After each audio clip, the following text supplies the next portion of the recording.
The screams from the boarding house echoed through Shoshone City's dusty streets that scorching August afternoon in 1878, and Katherine Bishop knew she had only minutes to make a decision that would haunt her forever.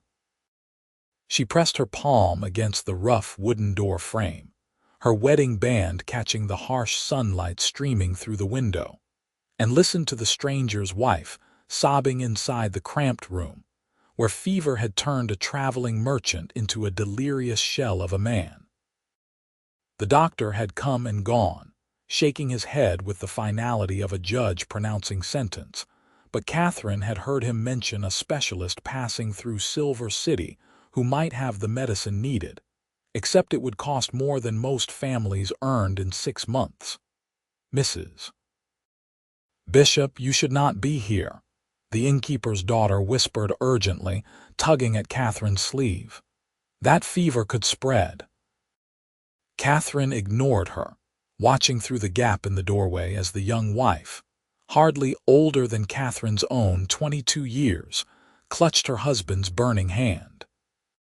The woman's face was streaked with tears and dust from the trail, her dress torn at the hem, and Katherine recognized that particular brand of desperation. She had worn it herself 3 months ago when her own husband, Thomas Bishop, had fallen from his horse during a cattle drive and never woken up. She had sat beside his bed in their small house on the edge of town for 5 days, praying for a miracle that never came. The difference was that this stranger might actually be saved. Katherine's fingers went to the gold band on her left hand, twisting it slowly. Thomas had placed it there 4 years ago in the little church on Main Street, promising her forever. Forever had turned out to be devastatingly short, but the ring remained, a circle of memories and might have beens.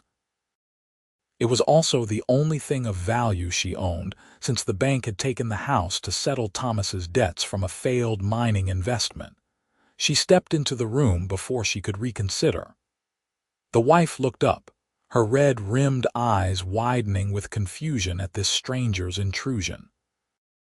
"I heard what the doctor said," Katherine spoke quietly, her voice steady despite her racing heart. "About the specialist in Silver City and the medicine cost. We do not have that kind of money," the wife whispered brokenly. "We spent everything just getting this far. We were heading to Oregon to start fresh, and then Jacob took ill and now—" Her voice dissolved into sobs. Katherine pulled the ring from her finger. The gold felt warm against her palm, holding 4 years of heat from her skin. She had not removed it once since Thomas's death, wearing it like armor against a world that suddenly seemed cruel and arbitrary. "Take this," she said, pressing the band into the shocked woman's hand. "Harrington's shop on 2nd Street will give you a fair price. It is enough for the medicine and probably the specialist's fee too." The wife stared at the ring, then at Katherine, her mouth opening and closing soundlessly. "I cannot. You do not even know us." "I know what it is like to lose someone when you are not ready," Katherine said simply. "I know what it is like to wish you could have done more. If there is a chance to save him, you take it.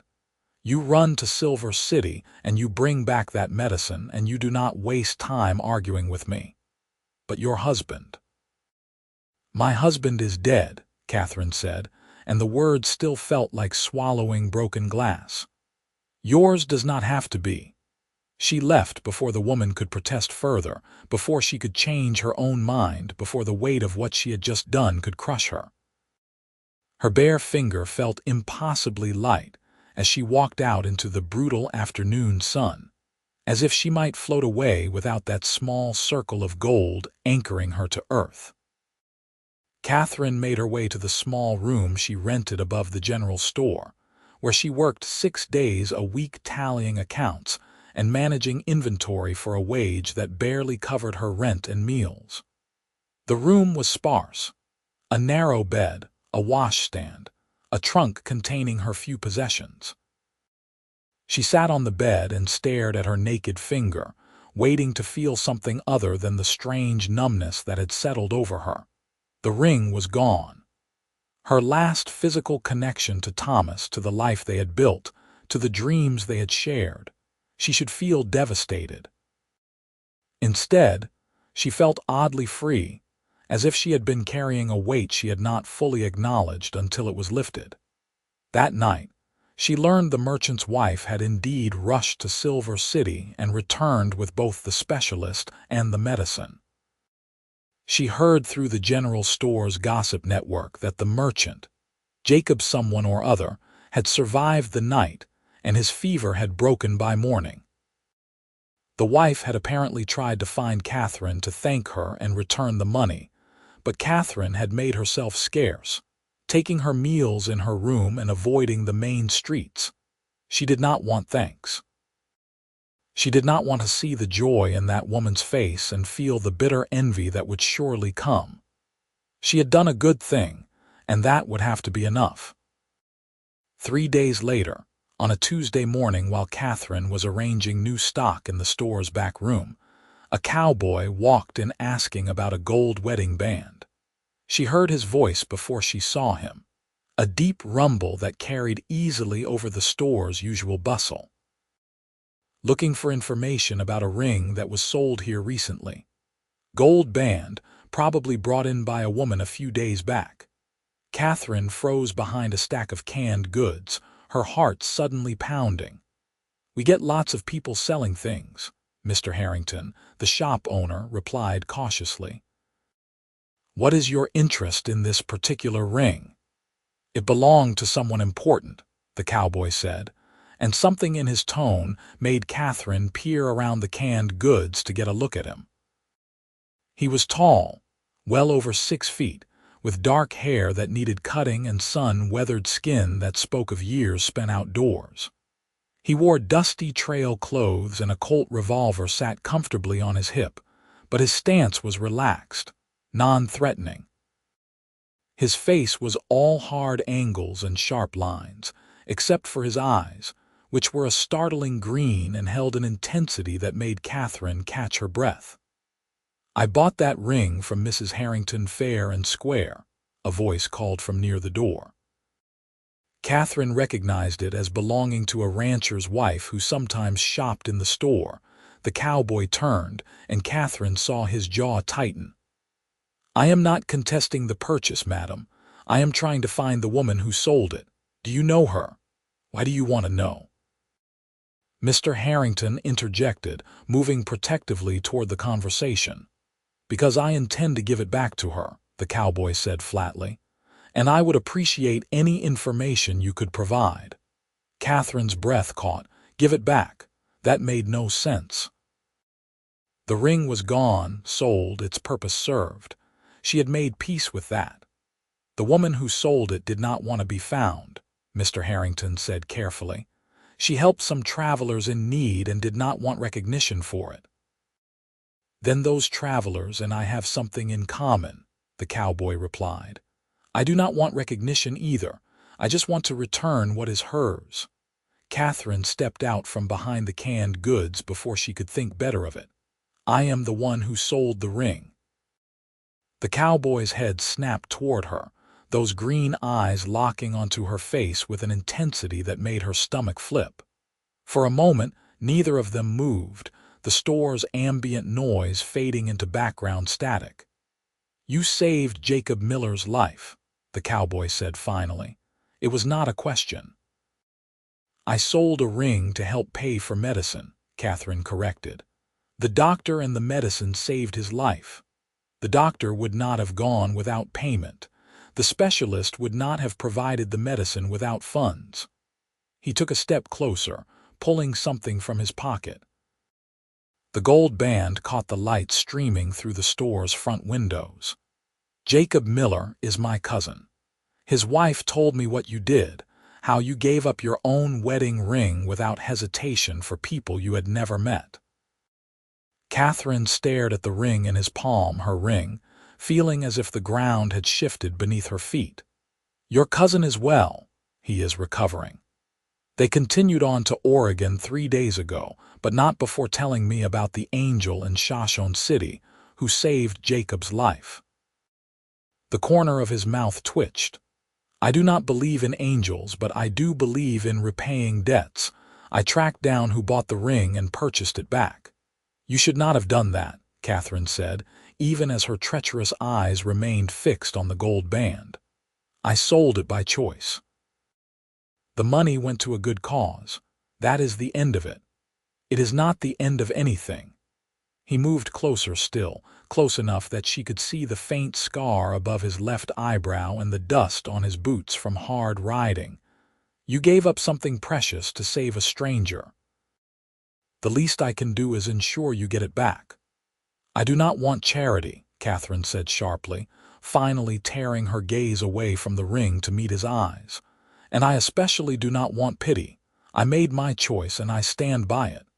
"This is not charity or pity," he said, his voice dropping lower. "This is about making sure someone who showed extraordinary kindness does not go unrewarded. Let me do this one decent thing." They stood there in the middle of the general store, with Mr. Harrington watching from the counter, and several customers pretending not to eavesdrop while blatantly eavesdropping. Katherine felt cornered but also strangely seen, as if this cowboy with his intense green eyes looked at her and understood something fundamental that no one else had bothered to notice. "Who are you?" she asked finally. "Xander Nash," he said, and held out the ring again. "And you are?" "Katherine Bishop." She did not take the ring. "Mr. Nash, I appreciate the gesture, but that ring belongs to my past. I let it go for a reason." "What reason?" The question was too direct, too probing, and Katherine felt her defenses slam into place. "That is none of your concern." "Fair enough." He surprised her by pocketing the ring again instead of pressing the issue. "Then let me buy you dinner and we can discuss it further." "There is nothing to discuss." "There is plenty to discuss," Xander countered. "For instance, why a woman who just committed an extraordinarily selfless act seems determined to refuse any acknowledgement of it, or why she is so eager to cut ties with her past that she will not even accept the return of her own property." "You are presumptuous, Mr. Nash." "I am curious, Mrs. Bishop." His eyes held her steadily. "And I am also hungry. The boarding house is serving pot roast tonight. Join me, let me say thank you on behalf of my cousin, and then if you still want me to leave you alone, I will." Katherine should have said no. She should have walked away, returned to her inventory counts, and let this strange cowboy ride out of her life as quickly as he had ridden in. But something in his expression, an openness mixed with understanding, made her hesitate. "One dinner," she heard herself say. "And then you leave Shoshone City and forget about me and the ring." "One dinner," Xander agreed, but the small smile that crossed his face suggested he had no intention of keeping the second part of that bargain. The boarding house dining room was crowded that evening, filled with miners and ranchers and families passing through on their way to Oregon or California. Katherine sat across from Xander at a small corner table, acutely aware of the curious glances from other diners. Shoshone City was small enough that everyone knew everyone's business, and a young widow having dinner with a strange cowboy would be tomorrow's primary topic of conversation. "Tell me about your cousin," Katherine said, desperate to fill the silence with something other than the awkward awareness humming between them. "About Jacob and his wife." "Sarah," Xander supplied. "Her name is Sarah, and she is entirely too good for Jacob, but he somehow convinced her to marry him anyway." His tone was affectionate teasing. "They have been trying to get to Oregon for 2 years now. Every time they save enough money, something happens. A bad crop, a sick horse, a fever that nearly killed Jacob. But they keep trying." "They keep trying," Xander agreed. "Some people are like that. They set their sights on something and refuse to let circumstances knock them off course." The pot roast arrived, thick slabs of meat with carrots and potatoes swimming in rich gravy. Katherine realized she had not eaten a proper meal in days, subsisting on bread and cheese in her room to avoid social interaction. She ate with more enthusiasm than was probably ladylike, but Xander did not seem to notice or care. "What about you, Mr. Nash?" Katherine asked between bites. "Where are you heading?" "Nowhere in particular," he shrugged. "I work cattle drives mostly, go where the work takes me. Just finished a drive to Cheyenne, heard about Jacob's close call and detoured here to check on what happened." "That is quite a detour." "Family matters," Xander said simply. "Even when that family is a cousin who still owes me $20 from a poker game in Abilene." Despite herself, Katherine smiled. It felt strange, the muscles in her face moving in ways they had not in months. "You came all this way for a debt." "I came all this way because Sarah's telegram said Jacob nearly died, and she mentioned an angel who saved him by selling her own wedding ring." Xander leaned back in his chair, studying her with that unnerving intensity again. That seemed worth investigating. "I am not an angel." "No," he agreed. "You are not. Angels do not have shadows in their eyes like you do. Angels do not look like they are running from something." Katherine set down her fork carefully. "You do not know anything about me. I know you are a widow. I know you sold your wedding ring to save a stranger's life. I know you work in the general store for wages that probably barely keep you fed." His voice remained gentle despite the directness of his words. "I know you are trying very hard to be invisible, and I am wondering why. Perhaps I simply prefer my own company." "Perhaps," Xander said. "Or perhaps you are afraid that if you let yourself feel anything, even gratitude or friendship, it will hurt too much." The accuracy of his observation felt like a physical blow. Katherine pushed back from the table, anger flaring hot and sudden in her chest. "You do not get to analyze me, Mr. Nash. You do not get to ride into town and pretend you understand my life based on a single act of charity." "You are right," Xander said, and the immediate agreement took the wind out of her sails. "I do not know you and I am overstepping. I apologize." Katherine stood there, caught between the desire to storm out and the realization that she had nowhere to storm off to except her empty room above the store. Slowly, she sat back down. "My husband died 3 months ago," she said quietly, not looking at Xander. "He fell from his horse and hit his head.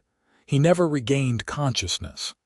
I sat beside him for 5 days and then he was gone, and suddenly I owed money I did not have for debts I did not know existed.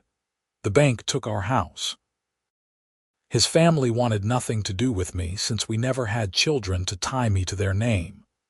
I ended up here, in this room above a store, working for pennies and trying to figure out how to keep going." She risked a glance at Xander and found him listening with complete attention, no pity in his expression, just understanding. "The ring was all I had left of him," Katherine continued. "Of us. And every time I looked at it, I felt like I was drowning. Like it was pulling me down into grief so deep I would never surface. So when I saw that woman crying over her dying husband, and I knew I could help, it felt like maybe I could do one good thing. Maybe I could save someone since I could not save Thomas." "That was more than one good thing," Xander said softly. "That was grace under pressure. That was courage." Katherine shook her head. "It was survival.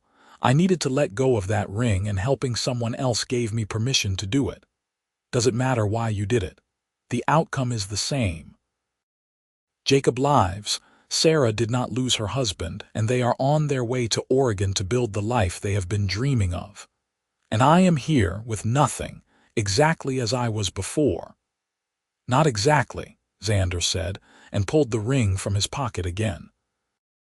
This time he set it on the table between them, the gold gleaming in the lamplight. "You are here with a choice. You can take this back, let it represent whatever you need it to represent, or you can walk away from it again. But either way, you are not the same woman who sold it 4 days ago." Katherine stared at the ring, her throat tight. "What if I do not know who I am anymore?" "Then maybe it is time to find out," Xander said. "And maybe you do not have to do it alone." She looked up sharply. "What are you suggesting?" "I am suggesting that I am in no hurry to leave Shoshone City. I am suggesting that you look like you could use a friend. And I am suggesting that maybe we could both benefit from spending a little time in each other's company."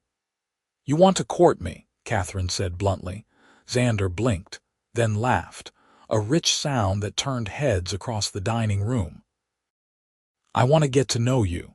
If that turns into courting somewhere down the line, then we can discuss it.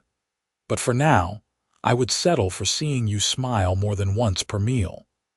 Despite everything, despite the grief and fear and uncertainty, Katherine felt her lips curve upward. "That might be a tall order, Mr. Nash." "Xander," he corrected. "And I have never been afraid of a challenge, Katherine." The sound of her given name in his deep voice sent an unexpected warmth through her chest. She reached out slowly, almost hesitantly, and picked up the ring. It felt heavier than she remembered, weighted with memory and meaning. "I am not ready to wear this again," she said. "Then do not wear it. Keep it, sell it again, throw it in the creek, whatever you need to do." Katherine closed her fingers around the ring, feeling the metal warm against her palm. "Why do you care so much? Truly. You repaid your family debt by getting the ring back. You could ride out of here tomorrow and forget I exist." Xander was quiet for a long moment, his green eyes distant. "6 years ago I lost someone," he said finally. "Woman I was planning to marry. She got sick, cholera outbreak in Kansas City, and she was gone in 3 days. I did not handle it well. Spent a year drinking myself into oblivion, picking fights, generally making a mess of my life. My cousin Jacob is the one who dragged me out of that bottle and put me back on a horse. Told me that Sarah was gone, but I was still here, and I owed it to her memory to actually live instead of just existing." He met Katherine's eyes directly. "I see you making the same mistakes I made, trying to erase yourself because the person you loved is gone. And I figure if I can help you avoid some of the pain I went through, maybe Sarah's death and Jacob's intervention mean something more." Katherine felt tears prick her eyes and blinked them back fiercely. "I do not need saving, Xander." "No," he agreed. "But maybe you need someone to remind you that you are still alive, and that is allowed to mean something." They left the boarding house an hour later, after the pot roast plates had been cleared and replaced with apple pie and coffee. The night air was cool, a relief after the day's heat, and stars blazed overhead in the vast Idaho sky. Katherine walked slowly toward the general store, acutely aware of Xander beside her, his presence solid and reassuring. "Where are you staying?" she asked as they reached the store's entrance. "Got a room at the boarding house for now. Figure I will look for work around here, maybe at one of the ranches. I am decent with horses and cattle. You are really staying?" "I am really staying," Xander confirmed, "unless you want me to leave." Katherine turned to face him, searching his expression in the dim light from the store's windows. She should want him to leave. She should protect herself from the possibility of caring about someone new, from the risk of loss that came with any attachment. But standing there with the ring warm in her pocket and the memory of Xander's laugh still echoing in her mind, she found she could not quite form the words to send him away. "Stay," she said quietly. "For a while at least." Xander's smile was slow and genuine, transforming his hard features into something almost boyish. "I will see you tomorrow then, Katherine." "Tomorrow," she agreed, and climbed the external stairs to her room feeling lighter than she had in months. Xander found work at the Double R Ranch 5 miles outside Shoshone City, working with their horse herd. He proved himself capable and reliable, and within a week, The foreman was praising his skills to anyone who would listen. But every evening, Xander rode back into town and found Katherine, whether at the general store or the boarding house, or simply walking the quiet streets after her workday ended. They fell into an easy rhythm, these evening conversations. Xander told her about the ranches he had worked, the cattle drives from Texas to Kansas, the characters he had met on the trail. Katherine shared pieces of her own history, her childhood in Missouri, her marriage to Thomas, the dreams they had harbored for a farm of their own someday. "Do you still want that?" Xander asked one evening as they sat on the bench outside the general store, watching the sun paint the sky orange and gold. "A farm?" Katherine considered the question. "I thought I did. Thomas and I spent hours planning it, talking about what we would grow, how many animals we would keep. But now I wonder if I wanted it because he wanted it, or if it was truly my dream." "What is your dream?" "I do not know anymore," Katherine admitted. "Everything feels so uncertain. Like I am standing on shifting sand and any step I take might be the wrong one. Then maybe do not take a step. Maybe just stand still for a while and let the sand settle." She looked at him, this cowboy who had inserted himself into her life with determination and unexpected gentleness. "Is that what you are doing, standing still?" "I am considering my options," Xander said diplomatically, "and enjoying the company while I do it." Summer faded into early autumn, and Katherine found herself looking forward to Xander's evening visits with an eagerness that both thrilled and terrified her. She caught herself smiling more, laughing at his stories, sharing her own thoughts and opinions without the careful guard she had maintained since Thomas's death. The ring remained in her room, tucked in a small box in her trunk, a reminder of both past and possibility. One crisp October evening, Xander appeared at the store with 2 horses saddled and ready. "Come on," he said, offering his hand to help her mount. "I want to show you something." Katherine hesitated only a moment before accepting his help. She had not ridden since Thomas's death, had not wanted to face the memories associated with horses and trails and the accident that had taken her husband. But Xander's steady presence made her brave, and she settled into the saddle with only a slight tremor in her hands. They rode out of town toward the mountains, following a narrow trail that wound through sagebrush and juniper. The air smelled of autumn, that particular combination of dry grass and coming cold that always made Katherine feel both melancholy and hopeful. Xander rode easily beside her, pointing out landmarks and sharing bits of local history he had learned from the ranch hands.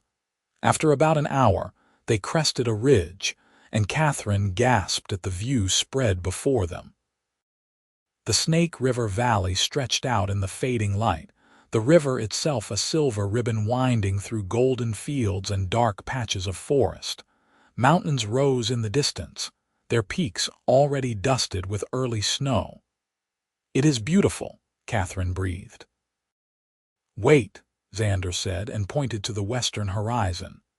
The sun was setting in a spectacular display of color, painting the sky in shades of crimson, orange, purple, and gold. The clouds caught the light and threw it back in brilliant streaks, and for several minutes, Katherine simply sat on her horse and watched nature's artistry unfold before her. "I found this spot a few weeks ago," Xander said quietly. "Been waiting for the right evening to share it." "Thank you," Katherine said, and meant it for more than just the sunset. "For this, for everything, for not letting me disappear into my grief." Xander dismounted and moved to stand beside her horse, looking up at her with that intensity she had come to recognize. "Katherine, I need to be honest with you about something." Her heart skipped. "What is it?" "When I first came to Shoshone City, it was about returning your ring and repaying a family debt, but it stopped being about that pretty quickly." He reached up and gently took her hand. Somewhere along the way, I started falling for you. The way you notice small things, like when the store clerk's daughter is sad and you slip her a peppermint stick. The way you laugh at my terrible jokes even when they are not funny. The way you are so strong even when you think you are breaking. Catherine's breath caught. She should pull her hand away. She should protect herself. But Xander's calloused palm was warm against hers, and his eyes held such honesty that she could not quite manage fear. "I am still grieving," she whispered. "I am still figuring out who I am without Thomas." "I know," Xander said. "And I am not asking you to stop grieving or to be someone you are not. I am just asking if maybe, possibly, you might feel even a fraction of what I feel when we are together." "I am afraid," Katherine admitted, her voice shaking. "I am afraid that if I let myself care about you, I will lose you too, and I do not think I can survive that again." "There are no guarantees," Xander said simply. "I could get thrown from a horse tomorrow. You could get sick. The world is full of ways to lose people. But the alternative is to never let anyone in, to never take the risk, and that is not living. That is just existing." Katherine thought about the past 4 months, about the numbness that had defined her days before Xander arrived. She thought about the ring in her trunk and what it represented, not just her past with Thomas, but her capacity to love, to sacrifice, to feel deeply. And she thought about the way her heart lifted when she saw Xander walking toward the general store each evening, the way his presence had slowly filled in the hollow spaces grief had carved in her chest. "I think I might be falling for you too," she said, the words barely audible. "And it terrifies me." Xander's smile was blinding. He reached up and helped her dismount, then pulled her into his arms, holding her close as the last rays of sunset painted them both in golden light. Katherine rested her head against his chest, listening to the steady beat of his heart, and let herself feel the full weight of this new emotion mixing with her old grief. It was complicated and messy and not at all what she had planned, but it was also real and alive and achingly hopeful. "We will figure it out together," Xander murmured against her hair. "Whatever comes, we will face it together." That night, as Katherine lay in her narrow bed above the general store, she pulled out the box containing her wedding ring. She opened it and looked at the gold band for a long time, turning it over in her fingers, feeling its familiar weight. Then she whispered a quiet goodbye to Thomas, to the life they had shared, to the dreams they had never fulfilled. It was not about forgetting him or erasing their history. It was about acknowledging that her story was not over, that there were new chapters waiting to be written.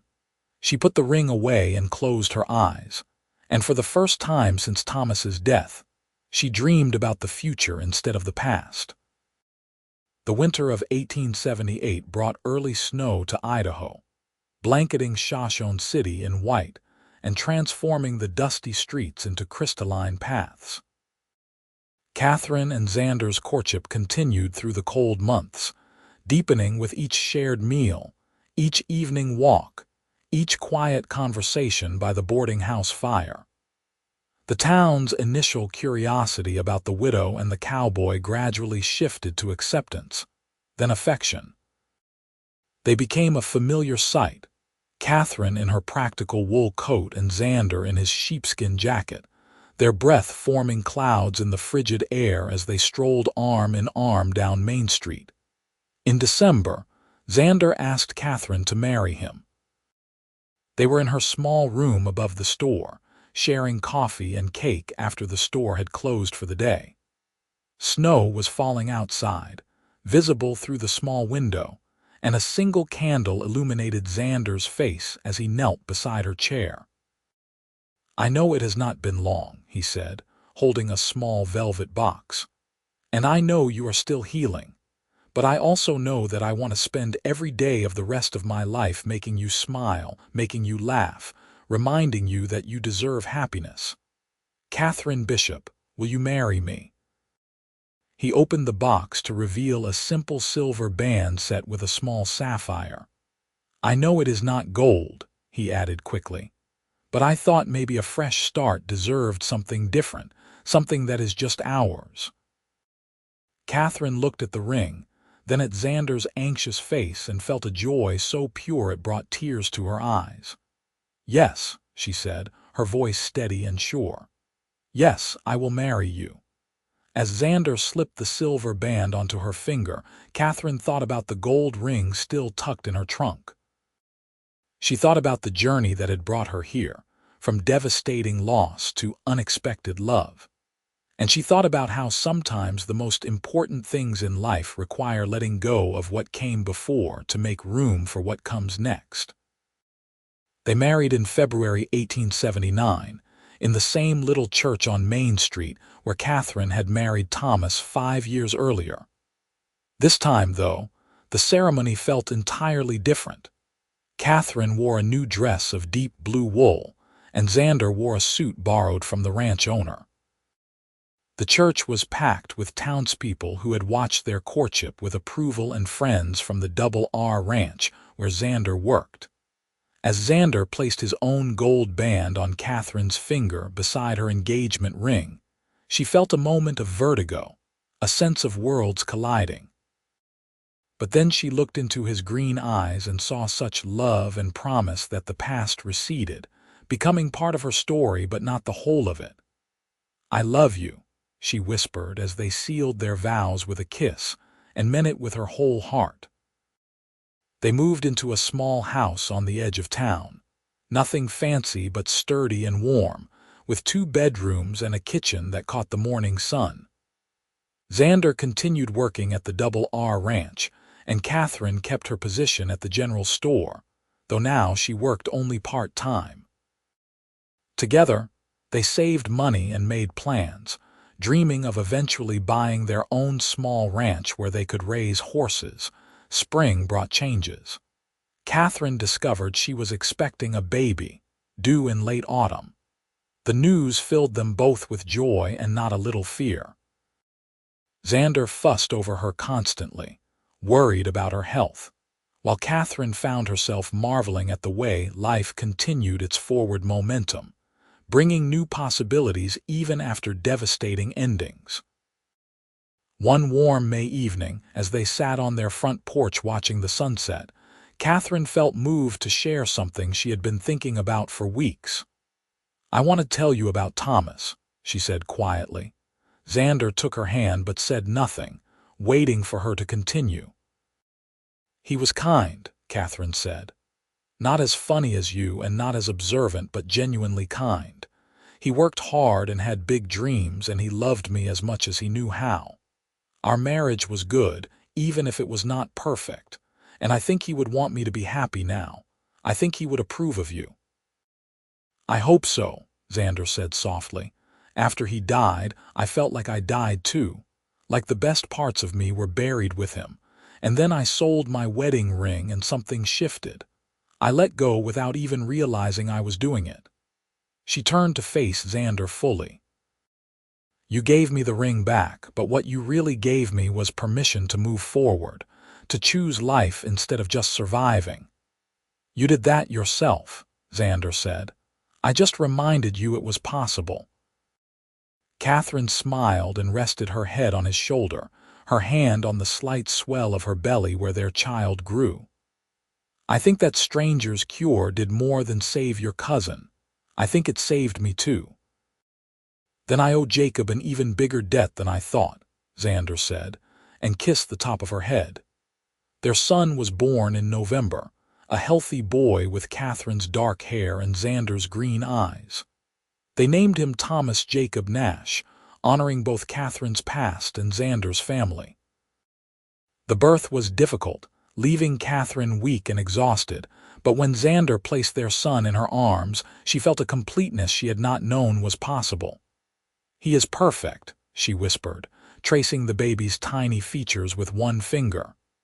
"He is ours," Xander said, wonder in his voice. "Our family. Family." The word resonated through Catherine's chest, settling into the spaces that had been empty for so long. She had lost a family and found a new one, different but no less precious. The grief for what had been would always be part of her, but it no longer defined her. She was Katherine Nash now, wife and mother, woman with a future stretching bright before her. The years unfolded with surprising gentleness. Xander's skill with horses became widely known throughout southern Idaho, and in 1882 they were able to purchase a small ranch 10 miles from Shoshone City. It was not large, just 80 acres with a house that needed work and outbuildings that needed repair, but it was theirs. They raised horses and cattle, working side by side through long days and longer seasons, building something solid and enduring. Their family grew. A daughter arrived in 1884, named Sarah after the cousin-in-law who had indirectly brought Katherine and Xander together. Then another son in 1886, and finally twin girls in 1889. The house rang with laughter and occasional tears, with the sounds of children growing and learning and becoming themselves. Katherine kept her wedding ring from Thomas in a small wooden box in her dresser drawer. Sometimes, usually late at night when the children were asleep and Xander was checking the horses one last time, she would take it out and remember. She would remember the young woman she had been, the dreams she had held, the love she had known. And then she would put it away again and return to her present, to the life she was actively building with Xander. In 1890, a letter arrived from Oregon. Jacob and Sarah Miller, now established on their own successful farm, wrote to thank Katherine and Xander once again for the role they had played in Jacob's survival 12 years earlier. They had 4 children, Sarah wrote, and often told them the story of the angel in Idaho who sold her wedding ring to save a stranger's life. Katherine wrote back, sharing her own story of how that single act of compassion had led to her meeting Xander, to their marriage, to the 5 children currently creating chaos in her kitchen. She wrote about the ways grief and hope could exist side by side, how letting go of the past did not mean forgetting it, and how sometimes the cure we think we are providing for others turns out to be the cure we needed for ourselves. The letter writing opened a correspondence between the families that would last for decades, creating a connection across the miles between Idaho and Oregon. One evening in late summer 1892, 14 years after Katherine had first sold her wedding ring, she and Xander sat on their porch watching the sun set over their land. The children were scattered across the yard, the older ones supervising the younger ones in some elaborate game that seemed to involve a lot of running and shrieking.